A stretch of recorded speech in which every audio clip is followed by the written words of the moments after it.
Didn't realise we were sitting third. We're sitting third. Third. But Cronulla haven't beaten the top 8 side yet. We beat Parramatta. We beat the Roosters when they were in the top 8, and Manly were there or thereabouts. Yeah, but Terry, that doesn't suit my argument.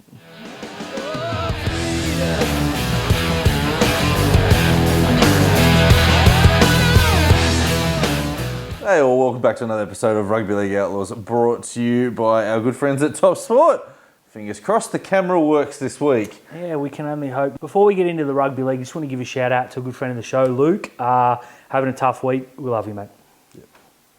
Big ups, Luke. Now, Dan, 5 games of Rugby League, 5 really good games. A surprising week of Rugby League. Surprising. Our boys got the 2 points. Of course. Go into the weekend perfectly. Finished with the Dolphins and the Titans playing one of the games of the season. It was exceptional, and the Saturday night game was really fun too. So.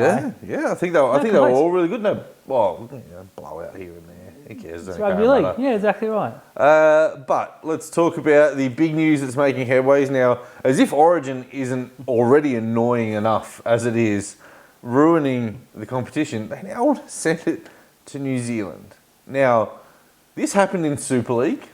When it was a tri-series. Yeah, when it involved New Zealand. Please go on. I've got the dirts that they send it outside the state. Like, I hate them sending it to Adelaide. I despise it going to Melbourne. And I think it's stupid that they ever sent one to Perth. It's New South Wales versus Queensland. It is, yeah. I agree. I'm okay with the third one going to a neutral venue. If it's a dead rubber. Yeah, the third... Dead rubber. Yeah, would you be okay with the third game going every year? Dead rubber. Yep. Dead rubbers send? Yeah, so, I mean, like, New South Wales, Queensland, New South Wales, but if New South Wales are up 2-0, send the game to, I don't know, I was in Canberra on the weekend, send it there, that was nice. Canberra. Look, I'm okay with the third game being neutral. She's got to grow the game, etc., etc. But I think they're overestimating how big this game is, right? It's not the NFL. Like, I love Rugby League. I think that's pretty obvious. I talk about it almost non-stop, and I love it more than, like, even present company included. Which are friends and family for those watching at home. But you'd be hard-pressed getting me to go watch a Newcastle versus Tigers game. Whereas if you bought out any NFL team, the Texans and the Dolphins, who cares? Terrible teams. I'm paying $300 and I'm going. I think they think they're the NFL. Yeah, look, you might have a draw crowd in New Zealand because there is a Polynesian representative in there, you know. But they're all expats, though. Everyone in Perth that went were expats, and South Australia were going, we got 50,000. Yeah, but you gave away 10,000 tickets on the day so it wasn't embarrassing. I hate it. I like, it's the one thing, I don't really care much. Like, people ask me, do you care if Cronulla win or Queensland win the Origin? I would rather Cronulla win a penalty than Queensland win the Origin series, right? But I despise that they take it to other venues. Fair call. I don't think taking it to New Zealand achieves anything. It's going to be a 10 o'clock kickoff because they keep pushing it back in the time difference. I don't rate it. There's not a stadium over there that's like, imagine if it was like 150,000. It's a super stadium. And you're like, we absolutely have to go there. Their highest stadium's like nowhere near the MCG or up the stadium in Perth. So can we focus on getting the game right before we send it over there? Vegas included. Not for me. Now, Grant Atkins came up with arguably the biggest call a referee has made. And huge game between 10th and 12th. Yeah, it split some people down the middle on whether they thought it was the right call or the wrong call. Now, replays show that Aaron Clark was about 10 miles offside.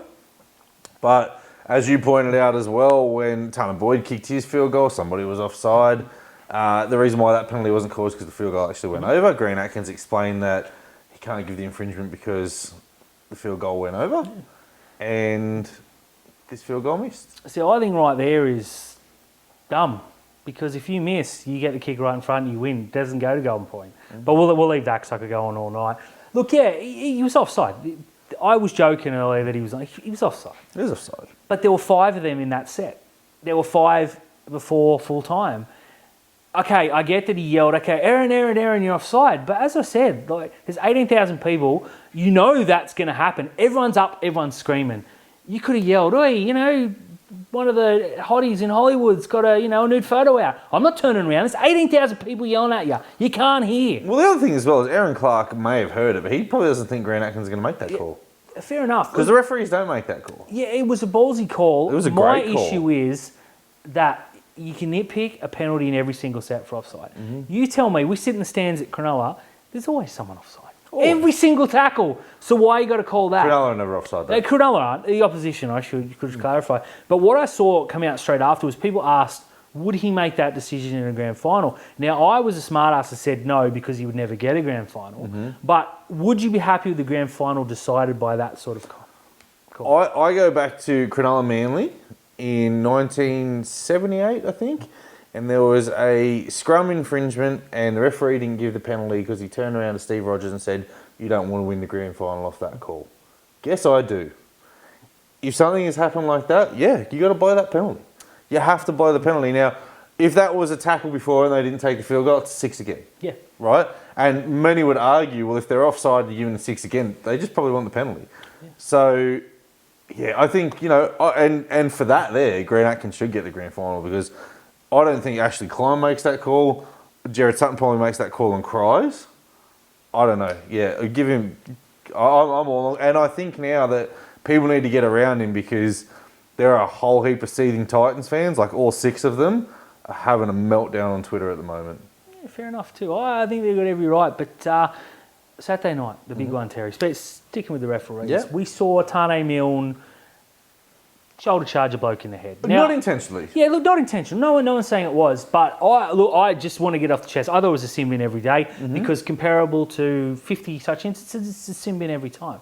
What did you make of the tackle being completed, reviewed, and put on report, only for them to have a look again from another angle, supposedly? I don't know if that's true or not. I don't think it particularly matters. Then go back and say, actually, you got to sit down. Yeah. Are you okay with them getting to what I consider the correct decision in the wrong way? It's much like some of the other calls that we've had this year that, when the referees overruled the video referee to get to the correct decision, right? My issue with it was, I thought he got him in the head straight away, but they said it was direct and forceful, and I don't think it was. He just turned his body to avoid his own contact coming. He didn't want the head clash. He's just turned his body. I don't think that was a textbook shoulder charge. So for that instance there, I didn't think Tana Milne should have gone to the sin bin. I actually thought it was quite harsh that he went to the sin bin. When they called it out the first and put him on report, I was happy with that because you knew he was going to get a grade 1 charge anyway. Yeah, fine. I think a fine. Yeah. When they pulled it back and said, no, actually we've had a look at another angle and it's direct and it's forceful and it's to the head, when he said those words there, I thought he was sending him off. Yeah. And then I thought that was going to be an overreaction to a player who'd been stretched off. So, penalty, yes. On report, yes.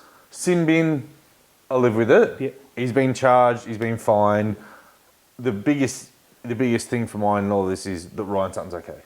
Yeah, absolutely. Yeah. And there was a bit of conjecture about what Demetrio said after, and he said that he stayed down and that's why they looked. We didn't stay down. He couldn't get up. Yeah, he couldn't get up. In saying that, it's not like he Poor said choice of words from Demetrio. He wasn't milking, It's not for Demetrio, though, because I saw a lot of people going at him, yourself included. Yeah, absolutely. It's not what he said, it's the way he said it. Absolutely. He made it out as if he was milking it. Like, it sounded like he was milking it. The choice of words was poor. Yeah, when he said that he stayed down and that's why they reviewed it, yes, he couldn't get up. If he turned around and said, well, the player was injured, and that's why they reviewed it. There's no story, absolutely. And I think ultimately they got the right decision. Yeah. And then I'll live with it. I'll live with the sin bin. If they'd sent him off, I'd probably be red-faced and raging. No, that's completely fair. But do you think they had time to look if he's not injured? Like, that's where the potential blow-up is. They would have just been straighter reporting. Yeah, so I think, look, there's reason to blow up, but I think ultimately they got it right. And to be honest, I don't care how they get to the right decision, as long as they get it right. Now, Dan, you have to talk me through this one. So earlier today, there was a quote from my favourite, Brad Reddy Fittler, Mr. Earthing himself, that came out and said, when asked, hey, what's Gutho's role going to be? He said, well, every game we've had an injury, so he'll slot in, but otherwise I don't have a plan. I'm enraged, not surprised, not shocked, considering, and this is a bloke that they want to reappoint. I read that today. 2024. I cannot get around that. But anyways, there were a few replies to this saying, obviously he's, kidding, etc., etc. One, I don't think he is. And two, you shouldn't say something so dumb, even if he is, because he's proven in the past that he doesn't have plans for players. As a New South Wales fan, I'm furious. I dead set hate the bloke, and I don't really, but I strongly dislike the bloke, and I want him out. I just don't know how you can pick 2 players in Origin and not have a plan for them. Did it with Nico Hines. He's going to do it with Gutho. Now, if there's no injury, Gutho's not going to get on. It's a wasted spot. It's a wasted spot. And then if New South Wales are getting bashed in the forwards, and you'd be thinking, geez, it would have been handy to have like Spencer Linu. Yeah. Or But instead, we got noted hitman Isaiah. Yeah, look, I don't get that. No, me neither. I don't get a lot of these selections on here. I mean, Well, but it's your coach. But if you don't have a plan, do you go out there and say, "Hey, I don't have a plan"? Would you go to the middle of the street and go, "Hey, everyone, I'm really stupid. I'm hugely underqualified for the role I have. Haha! But I take my shoes off and I walk on the grass, which makes me quirky." Of course you wouldn't, because you're not an idiot. Well, I am. Now, Dan, Blake Taff showed on the weekend that he is too good not to be playing first grade full-time somewhere. Absolutely agree. Now, I've seen teams, or fans of teams this weekend, such as the Tigers, the Dragons, and even some Dogs fans scoffing their nose up at Blake Taff. Now, Blake Taff is the starting fullback for the Dogs. Yep. He's the starting 6 for the Tigers, and he's probably the best player at the Dragons. Yeah. Yeah. Like, beggars can't be choosers. Beggars can't be choosers. I think he's one that has to. He needs to move on. He does. If he can't be a career 14. No, absolutely not. When Jack Whiten signed away, I put five potential replacements on 0 tackle, and I put Blake Taff without any thought. I thought this kid could go in and play 6. Fogarty 7, they're good to go. And a lot of people in the replies are like, but a lot like, yeah, actually, that's a really good shout. I think he showed on the weekend, as he did last week, deputising for Latrell Mitchell. They haven't lost a lot. Now, of course, you can't replace Latrell Mitchell, but he stepped in and played really, really well. I said last week that there are some players in New South Wales and Queensland Cup that deserve opportunities. We got the young gun, Munro, outside, playing out on the wing for the Bunnies. She's been fantastic. I've heard so many good things. So quick. We had a couple of tries on debut for the Bulldogs. The Wilson. Yeah, Wilson, and then that was his second or third and then the game. big dude Skelton looked really big. But the centre on debut for the Dogs scored the guy in his second game for the Rabbitohs. Yes, there were just all these players, and you got Kyle Ero. I've said you've got half a Penrith side. You got guys that, like, with the greatest respect, Will Smith. Tana Milne. Players that keep getting spots. Take a punt on these kids. Yeah. Like, I know not all of them are going to work out, etc., but, like, we've seen that there's so much talent there. Let's give them a shot, especially in these rounds where, 15 players or 30 players are missing. Blake Taff wouldn't be on much. Will Smith wouldn't be on much. For the Tigers to get somewhere, just go and take the punt on Blake Taff. Absolutely right. Mate, how dare you turn your nose up at a young, talented superstar in the making. He's too good for the Tigers. Yeah. Shane Flanagan has met with Luke Thompson in a deal to try and get him to the Dragons for 3 years. Now, I've seen a lot of people come online and say that they like this signing. It's a good signing for the Dragons.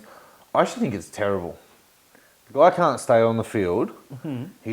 His body's busted, and he's not going to make a difference. Luke Thompson, the player. He's good. He's immediately their best forward, easily. Mm-hmm. But if a player's not available, he's not much good to him. Yeah. I think it's a case of what else is out there. Again, you got to take the punt. Yeah, and who's going to come to the Dragons? Well, that's it. Again, there was a poll run on. There was a poll run on Sydney Morning Herald over the weekend that said if you were a young, promising NRL player off contract, would you sign with the Dogs, the Dragons, and the Tigers? And it was 33% of all of them. Who would you go to? Well, they're much of a muchness, But I think, they're going to have to take some punts. There's going to be some decisions made that aren't going to make people happy. There's going to be some punts that don't work out. There's going to be some that come true. He's going to sign whoever's available because that's all that's available. Now, speaking of available, there's the Titans, Tino and Fafita, apparently had a clause in their contract that if Justin Holbrook was sacked, that they can explore the market. They don't have to re-sign with the Titans. Just quietly, how dumb's that? Yeah, it was the Blake Ferguson situation, right? So stupid. My understanding of the situation is that all Fafita and Tino have to do is go and tell the Titans that they won't be taking this clause up, and it ends all the speculation. However, if they do get an offer that they like, they just go in and tell the Titans that they're leaving. Yeah, well, So they don't have to give the Titans a right to reply. no, well, if you offer them the clause, the ridiculous clause, you have to deal with it. So the Bulldogs have come out and said that they have $1 million a season to give to Tino, plus the sponsor is going to give him shares in the pub. Don't know how I feel And about that. again, this is Gus Gould playing championship manager, just trying to sign everyone. You got no fullback. Nope. You got a mediocre halfback from the Titans. Yeah. You got Matt Burton, who is not really creative. No, not crazy. He's a great centre. You got Stephen Crichton coming in, who is a great centre. I understand that you need forwards, but you need a spine first. You do. If you're a team who isn't, I say the greatest respect, but not very good, and you've got $1 million, you don't sign a forward. You have to find a way to use that to make your 1, 7, 6, and 9 better. And they've got it with Reid Marnie, and I understand that if you're going to keep Matt Burton in the 6, that $1 million needs to go to a fullback and to a halfback. Yes. And we've just spoke about a fullback named Blake Taff. Yes. He could go and make an instant difference there as long as Stephen Crichton was in the centres. Exactly. And then you've got the rest of you got $700,000 to go and find a halfback. Go and get Kyle Ero, who's a far superior player in every single way to Hayes Perm. Yeah. Who I heard was rested this week. Sure he was. So was Alamotti, just quietly, but I just want to get that on camera because it's really funny. I am just flabbergasted. Tino could go sign this contract. $1 million and a half or whatever it is, a quarter of a pub, as if he wouldn't. But he'd be giving up any chance of playing finals football anytime soon. Just on Tino, right? Last year, the Titans had no spine because AJ Brimson was hurt, Toby Sexton was out of form, Tanner Boyd is not really that good, Jaden Campbell, still a rookie, right? Yeah.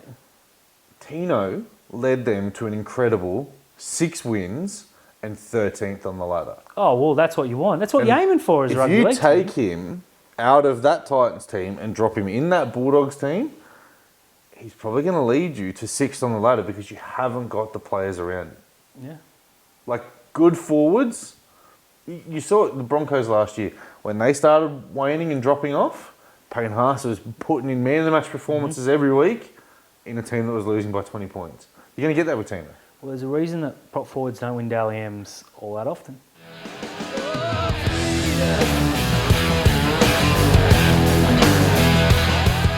Dan. Talk to me, Terry. Some talk some black, white and blue.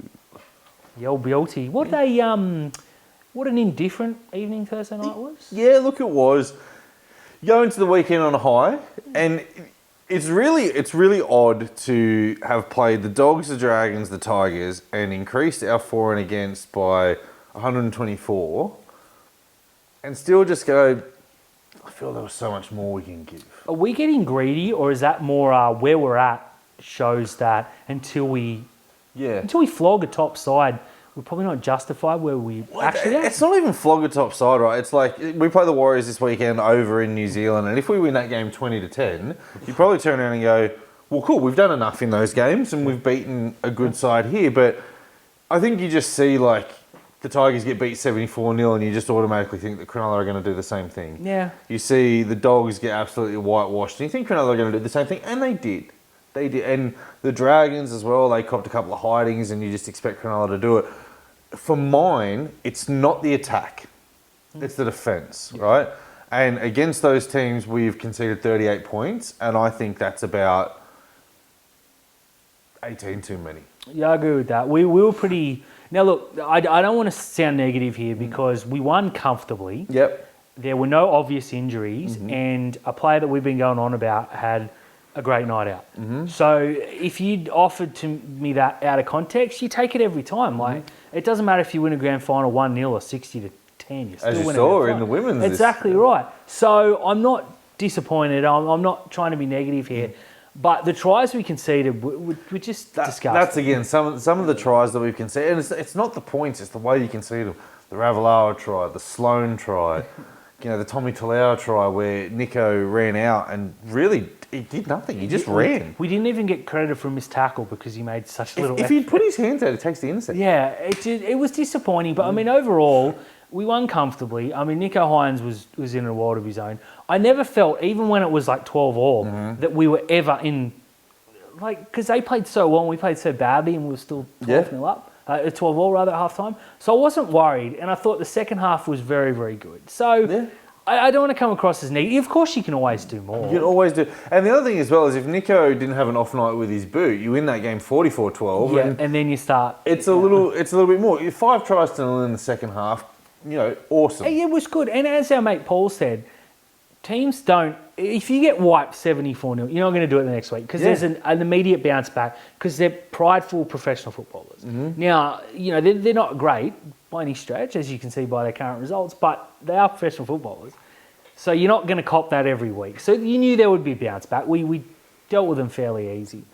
But Jesse Colquhoun season. It is well and truly Jesse Colquhoun season. Get your parkers out, get your scarves. It is the season for Big Jess. Yeah, off the bench, 4 runs, 55 metres, 38 post-contact metres.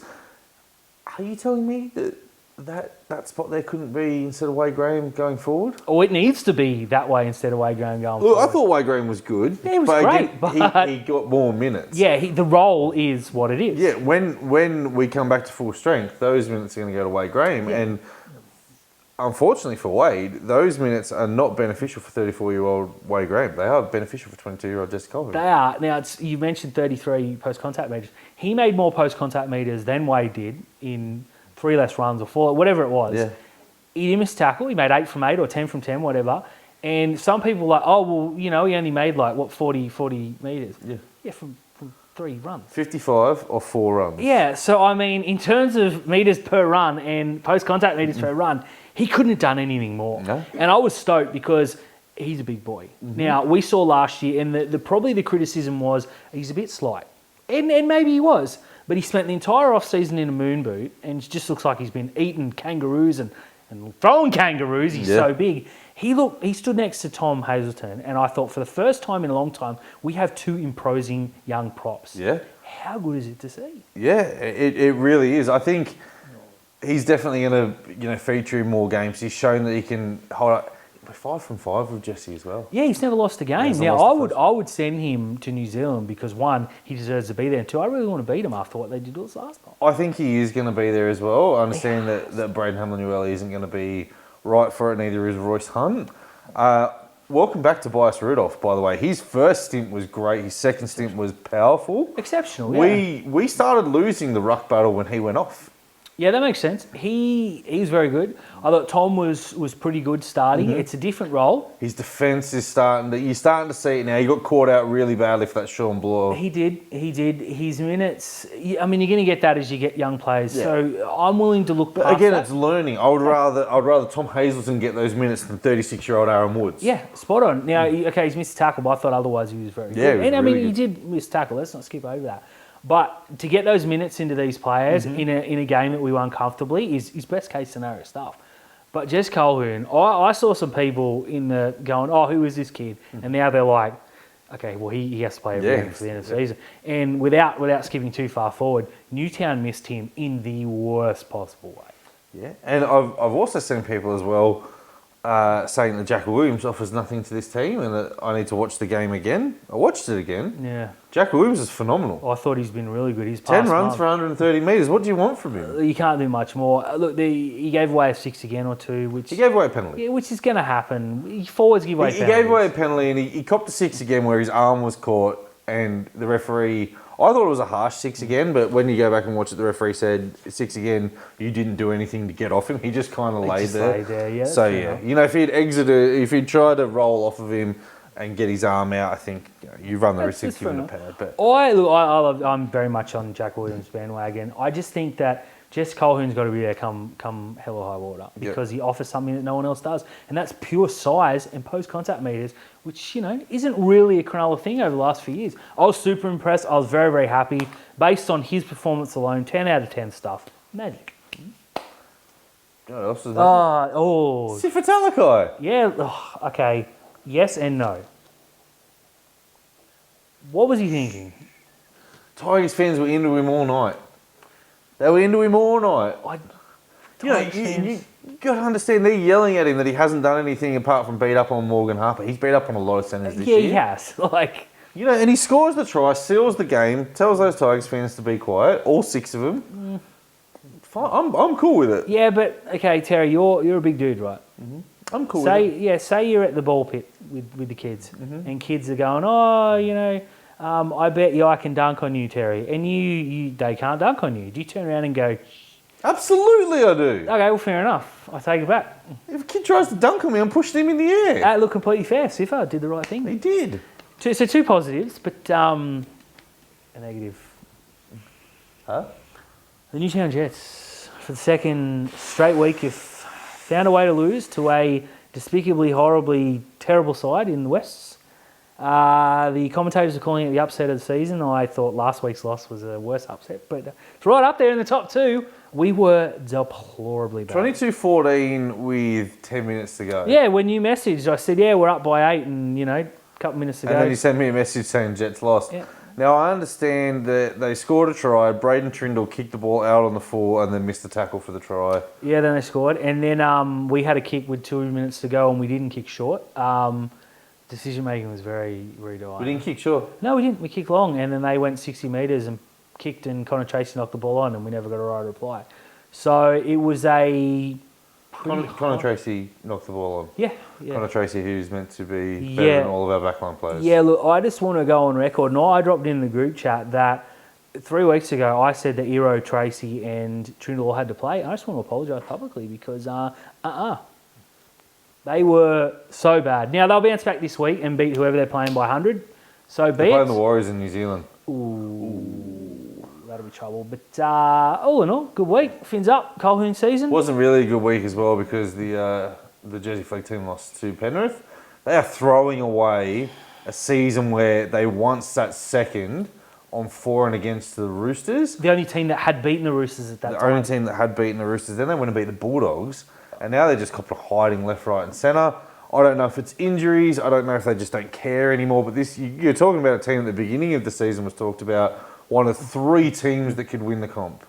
And even when they're sitting in 4th, you're still thinking, anything can happen in flag. Nah, their season's done. Yeah, it's not been a good couple of weeks. Now, I haven't been able to get to enough games to really comment on what's going on. And just seeing the players, there's a lot of players there that I don't recognise. So maybe there is a few injuries. But it's been a disappointing couple of weeks outside of first grade. So, but yeah. Joe, it wasn't disappointing. The NRLW had their first trial game.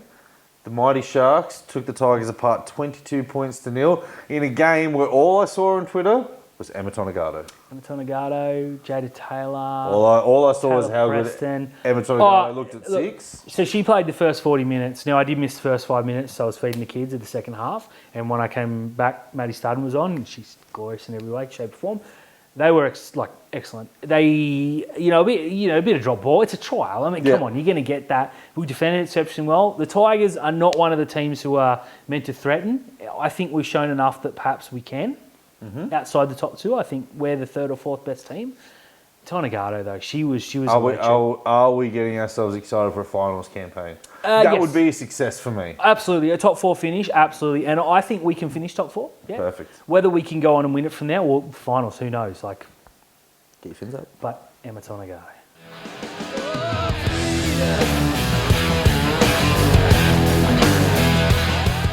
Dan, talk to me, Terry. It's time for some top sport tips. I'm coming off a perfect round, kinda. Look, between us we picked a perfect round. Yeah, we did. It's only, coincidentally, the ones that we had to pick that we got wrong. Yeah, but, because you got the Tigers game right and I got the Titans game right, between us we picked a perfect round, depending on who you listen to. Mm-hmm. There you go. Now, great week for us. We're going to rinse top sport again. Starting Wednesday night, Origin, Game 3. That's right. I forgot about that. Games in New South Wales. Who cares? I am going to keep my streak up. Jinx, yeah. I'm picking New South Wales. Well, I picked Queensland because we've heard our coach come out and say that one of our players on the bench doesn't even have a plan for him. So it doesn't fill me with confidence, Terry. Yeah, I'm going to pick New South Wales by plenty. I think Queensland just romp it in because New South Wales, for all the, we care. They don't care. Why should they care? Don't even have a plan for them. Now, no Thursday night game, no Women's Origin. It's a disgrace that there is in the Game 3 in that to settle the Shield. Decide, yeah, I agree. But So we go to Friday night. which is worse than having And no why game. did they do this to us on a Friday night? If it wasn't bad last week that they put the Dragons on, this week they put the Tigers on. Why did Channel 9, why did the NRL hate us? This feels like a troll to me, Terry. Did I say that right? Troll? This feels like a hate crime. Pretty bad. Yeah, this is a primetime game. You didn't even say who the Tigers are playing. I don't care. This is a primetime game and you're putting the worst team in the competition on it. They're playing the Knights up in Newcastle. They're going to get absolutely spanked. Like, why do this to them? Put them in a time slot that no one cares about. 3 o'clock Saturday afternoon, this game could have been on there. No one would have watched it. Yeah. No one would have cared. Agreed. For Newcastle, it's great. That stadium's going to be packed to the hilt. Yeah. They're trying to get out of the bottom 4 now, the Knights. Yep. Their season's done and dusted in terms of getting into the top 8. But they've got a lot to play for in terms of building for next season, building the combinations and everything else, and then hopefully attracting some players into the club. I'm going to pick the Knights. No, you're not. I'm going to pick Can I pick the Knights? No. I'm going to Tigers. pick the Knights. Tigers by 20. Super Saturday. We do get a Super back. Saturday. Oh, It how is I miss back. thee. Now, this is the most 3 o'clock game that you could get. It's the Dogs taking on the Broncos. Now, I think the Broncos would probably rest their Origin players. Yeah, they could. They very well, they probably should. They should, and they will still have enough to beat. Reynolds will still play, Ezra Mann will still play. Yeah, so Tristan Saylor will still play. isn't Reece Walsh back this week? No, 3 They weeks. still got another one? Oh, well. They had a bye. Yeah, they did too. Good point. Yeah, look, I'm not concerned.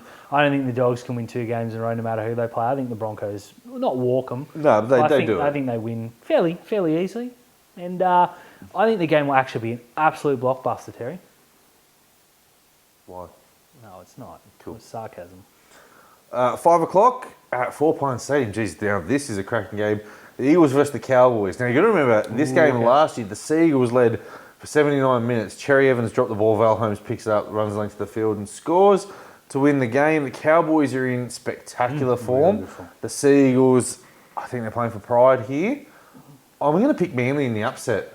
Yeah, I like the Cowboys. If Cherry Evans backs up, that is. Yes, at the Harbour. It's gonna be a tough turnaround. Maybe Manly go. We could probably afford to lose this one. I think if this was against like the Bulldogs or something, they probably full strength. So maybe watch the line, but I don't think it matters. I just think the Cowboys are just. I think the Cowboys again are in a position where they would like to rest the Origin players, but they're still outside the top 8. This is a must-win because they're bad start to the season. Yeah, it's must win. They should rest Chad. Well, they've rested him all season, haven't they? Oh well, they might as well have. If Cherry Evans backs up, I'm picking Manly. If he doesn't, I'm picking the Cowboys. That's fair. I'll just pick the Cowboys outright. I just think, but as you said, this is going to be a good game. Now, this is going to be a good game as well. Saturday night, 7:30 in Sydney, the Roosters versus the Storm. And again, it's going to depend on who backs up. Completely fair. This is why I hate Origin. We're talking Yeah, about I'm so sick of 3 Origin. games as to who's going to back up. As we saw, Parramatta copped a flogging this week. And I am willing to say Don't really that's care. Origin effect. No, me neither. I think it's funny and good for us. But going back to this game, what a belter. Cam Munster, does he back up? Does he hit the beers? 50-50 with that guy. I mean, it doesn't matter if Cam Munster hits the beers. If he backs up, he's still going to be Yeah, the look, best he's player probably on the going to park. play on 0 sleep. Yeah, look. I think the Roosters are done. I think they're cooked chooks, mate. If they are any chance of making the 8, they need to win this game. And I think it's a dangerous place to be in. I'm picking the Storm. I'm picking the Storm. Sunday afternoon, 2 o'clock. Game over in New Zealand. 4 o'clock kickoff for our Warriors contingent. The New Zealand Warriors are hosting our mighty Cronulla Sharks. Yeah. Both teams in really good form. The Warriors have had one slight hiccup where they got absolutely towered by a South team that you thought they should beat. The Sharks, after they've had their disgusting loss to Melbourne, they're putting in some really good performances at the moment. For Cronulla, this is the chance to say we can beat a top 8 team. For the Warriors, this is a chance for them to push for the top 4. Yeah, agreed. It's a huge game. This is an absolutely massive game. I fear that Warriors forward pack and what they can do. I fear what Sean Johnson can do off the back of that forward pack. However, there's too much talent in this Cronulla team. I'm going to pick them. Cronulla should have beaten the Warriors Yep. last time, and they should beat them here. It's not a must-win game for either team, but I think in terms of credibility, it's a must-win for either team. So if Cronulla can't, then the last 3 weeks are like whatever. If the Warriors can't, then they start saying, well, you can't beat a side who's a fringe top 4 side. What's the point? I'm really looking forward to this game. Yeah. I'll tip Cronulla in a thrill. I think this is a golden point. I think if Sean Johnson doesn't play because his wife is like very, very pregnant, there's a chance that he may miss the game. I think he plays, and I think this is a cracker of a game. Really excited. Metcalf, we've heard all about him all week, about how good he is. Now's his chance to really stand up and shine. 4 o'clock at KO Stadium in Redcliffe. Oh, yes. The Dolphins are hosting the Penrith Panthers. The Dolphins gave everything they could to take the 2 competition points in the highly coveted 4X Cup. I can't see them getting within 30 of Penrith. No, me neither. Now, Penrith have shown previously that they're willing to rest some of their contingent. Don't forget Jerome Luai ain't playing Origin this week, which is funny. He'll be there, and he'll be ready to rip them to shreds. I am fearful for what's going to happen. I'm glad the game's up at Redcliffe because I think that they should get to see the competition's best. Unfortunately, it's wearing the black of Penrith this week.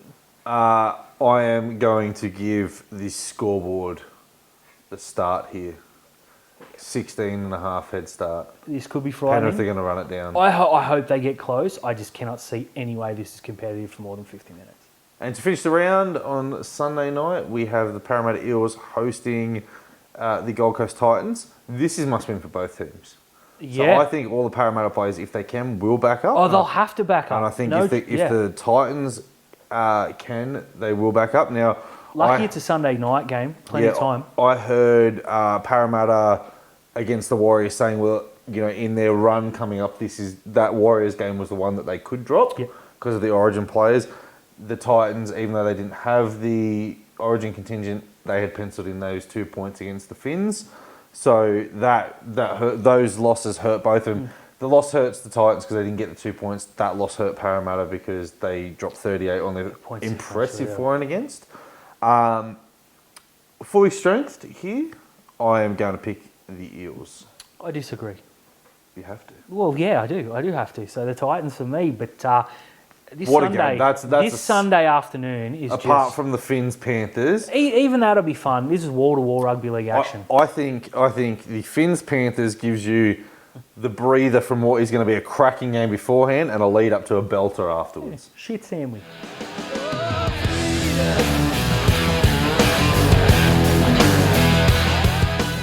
Hey all, thanks for tuning in to another episode of Rugby League Outlaws, brought to you by our good friends at Top Sport. Don't forget to like and subscribe. Dan, we had a huge event, the Rumble. How good was it? It went exceptionally well. The boys just brought it, and it's the girls' chance, which I will announce very, very soon, probably as early as tomorrow. So, look, I'm looking forward to a great weekend of Rugby League, Terry. And, Hey, Dan. Rugby League, baby!